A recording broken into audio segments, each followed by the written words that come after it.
वृंदावन की गलियों में कुछ ऐसा है जो शब्दों में पूरी तरह नहीं आता। जब आप यमुना के किनारे चलते हैं, जब पुराने पत्थरों को छूते हैं, जब किसी मंदिर की घंटी की आवाज हवा में घुल जाती है, तो मन में एक अजीब सी शांति उतर आती है, जैसे ये जगह आपको कुछ याद दिलाना चाहती हो। आज हम इसी यात्रा में एक विशेष स्थान पर रुकेंगे, श्री मदन मोहन मंदिर।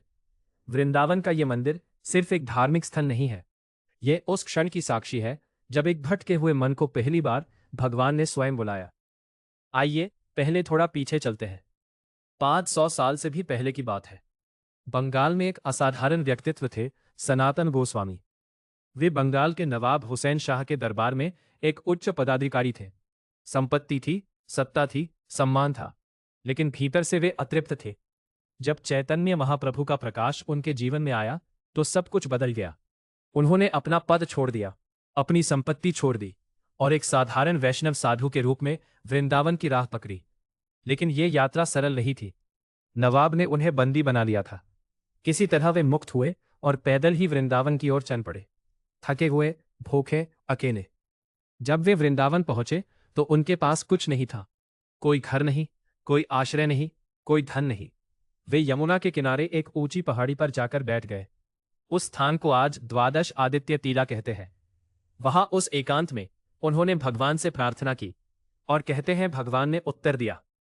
उस रात एक चरवाहे बालक ने उनके पास आकर उन्हें दूध पिलाया। सनातन गोस्वामी ने उसका नाम पूछा।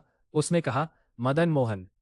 अगले दिन वह बालक फिर नहीं आया, लेकिन उस नाम ने उनके हृदय में घर कर लिया। कुछ समय बाद एक स्थानीय व्यापारी रामदास कपूर की नाव यमुना में फंस गई। वह घबरा गया। तब सनातन गोस्वामी ने उसे कहा कि वृंदावन में जाकर एक विशेष स्थान खोदो, वहां कुछ मिलेगा। रामदास ने वैसा ही किया और वहां से एक अद्भुत विग्रह प्रकट हुआ, श्री मदन मोहन जी का। ये कोई कल्पना की कहानी नहीं है, ये वृंदावन की परंपरा में पीढ़ियों से सुनाई जाने वाली साक्षी है। भक्ति परंपरा में विग्रह प्रकट होना एक गहरी अवधारणा है। मान्यता है कि भगवान स्वयं को उस स्थान पर प्रकट करते हैं जहां सच्ची पुकार होती है, जहां कोई बिना किसी अपेक्षा के, बिना किसी दिखावे के, केवल प्रेम से बुलाता है। सनातन गोस्वामी की पुकार ऐसी ही थी। अब बात करते हैं इस मंदिर की। मदन मोहन मंदिर वृंदावन के सबसे पुराने और ऊंचे मंदिरों में से एक है। ये यमुना के किनारे एक ऊंची चट्टान पर स्थित है। दूर से देखने पर यह मंदिर वृंदावन के क्षितिज में एक शांत प्रहरी की तरह खड़ा दिखता है। इसका निर्माण 16वीं सदी में हुआ था। मूल विग्रह जो सनातन गोस्वामी को प्राप्त हुए थे अब राजस्थान के करौली में विराजमान है। कहते हैं जब औरंगजेब के समय मंदिरों पर संकट आया तो भक्तों ने विग्रहों को सुरक्षित स्थानों पर पहुंचाया। वृंदावन में आज जो विग्रह है वे प्रतिनिधि विग्रह है, लेकिन उनकी ऊर्जा, उनकी उपस्थिति, भक्त कहते हैं, वैसी ही है। मंदिर की वास्तुकला भी उल्लेखनीय है। लाल बलुआ पत्थर से बना ये मंदिर राजपूत और वैष्णव स्थापत्य का सुंदर संयोजन है। इसमें जो शिखर है वह उस युग की शिल्पकला की गहराई को दर्शाता है। लेकिन जो बात इस मंदिर को सबसे अलग बनाती है वह इसकी स्थिति है। जब आप नीचे से ऊपर की ओर देखते हैं तो ये मंदिर ऐसा लगता है जैसे ये वृंदावन की धरती से नहीं बल्कि किसी और ही लोक से उतरा हो। सनातन गोस्वामी का जीवन हमें एक गहरी बात सिखाता है। उन्होंने सब कुछ छोड़ा, लेकिन किसी को दिखाने के लिए नहीं। कोई नाम नहीं कमाना था, कोई यश नहीं चाहिए था। वे केवल ये जानना चाहते थे, मैं कौन हूं, मेरा धर्म क्या है, इस जीवन में मेरी वास्तविक भूमिका क्या है।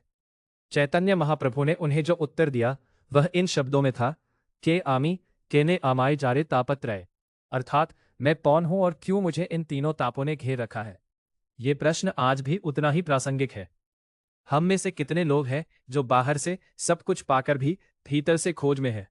संपत्ति है, परिवार है, सुविधाएं हैं, लेकिन एक अजीब सी बेचैनी है जो नाम नहीं लेती। सनातन गोस्वामी की कथा हमें ये नहीं कहती कि सब कुछ छोड़ दो, वह हमें यह कहती है कि भीतर की पुकार को सुनो। जब मन सच्चाई से पूछता है तो उत्तर आता है, शायद किसी बालक के रूप में, शायद किसी पत्थर के रूप में, शायद किसी शांत क्षण में। मदन मोहन ये नाम ही सोचने वाला है। मदन अर्थात काम, इच्छाएं, आसक्ति, और मोहन अर्थात जो मोहित करे, जो आकर्षित करे। तो मदन मोहन वह जो सभी इच्छाओं को भी मोह लेता है, जो स्वयं ही इतना सुंदर है कि मन की सारी तृष्णाएं वहीं विश्राम पा लेती हैं। यही भक्ति का सार है। मन भटकाता है क्योंकि उसे अपना केंद्र नहीं मिला। जब केंद्र मिल जाता है तो भटकन स्वयं विराम ले लेती है। अगली बार जब आप वृंदावन जाए तो इस मंदिर में कुछ समय बैठे। जल्दी मत करें। आरती देखें, लेकिन उसके बाद भी थोड़ा रुकें। उस चट्टान के किनारे बैठकर यमुना को देखें। सोचें कि इसी धरती पर एक व्यक्ति सब कुछ छोड़कर यहां आया था और यही उसे वह मिला जिसकी उसे तलाश थी। हो सकता है आपको भी कुछ मिले। जरूरी नहीं कि वह कोई दर्शन हो, कोई चमत्कार हो। कभी कभी बस एक पल की शांति ही काफी होती है। एक पल जिसमें लगे, हाँ, यहां आना ठीक था। ये था हमारी श्रृंखला मथुरा वृंदावन के रहस्य का चौथा अध्याय, श्री मदन मोहन मंदिर, जहां एक साधक की पुकार थी और भगवान ने स्वयं उत्तर दिया। अगले अध्याय में हम चलेंगे एक और ऐसे स्थान पर जो इतिहास और भक्ति के बीच की वह महीन रेखा दिखाता है जिसे आंखें नहीं, केवल मन देख सकता है। तब तक शांत रहिए, अपनी भीतरी यात्रा जारी रखें। हरे कृष्ण। कृपया हमारे चैनल को लाइक, शेयर और फॉलो करें।